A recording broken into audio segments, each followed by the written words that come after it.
all very well for me to say, oh yeah, we can use virtual reality to reduce carbon footprint for travel to schools and education and so forth, but that's no good if the technology itself or the energy or the power required to actually run it is using more carbon, which is really a possibility, particularly with the amount of power required by server farms. So we do have to balance these things off against each other. Technology isn't a magical solution. We have to look at it in a balanced way and say, look, here are the pros and cons of it.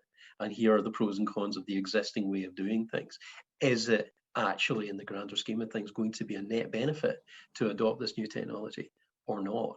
And then make the decision accordingly. And it's easy for people in my end of things to get overexcited about the tech, about the art of the possible, without thinking about the art of the sensible. So that's my take on it. Thanks, David. Ruth, have you got anything that you'd like to add on this one? Yes, I think both David and Mari have made the point that for technology to work, it's got to be people-centered. That's not actually the perspective that industry has taken. In many ways, industry think, oh, technology, we can get rid of some people if we have more technology. That's a very destructive way of applying technology, and it's also counterproductive in my view, because you end up with large inflexible systems which are very brittle and will break under the process of change.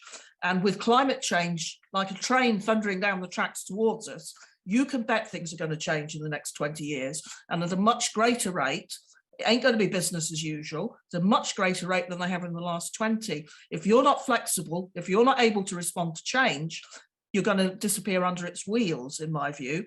And to change, you need people, because people are flexible. So you need to equip the people with the technology, and that means involving them in the design process and taking into consideration what they do and how you can support it. Invert the pyramid. Instead of it being technology, people with technology as their apparatus underneath, enabling them to do things. So that change in perspective is, in my view, the most important thing that we could do. Thanks ever so much for that, Ruth. Mari, any additional comments from yourself?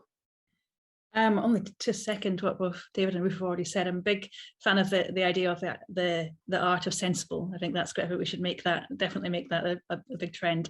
That. And also starting with people, absolutely.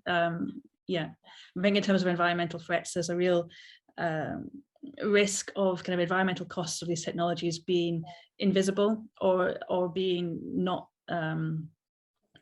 front of mind. And so with regards to environmental costs, I'll just add that they need to really ensure that the environmental impacts of these technologies that there's much more attention on that, and that we make these visible.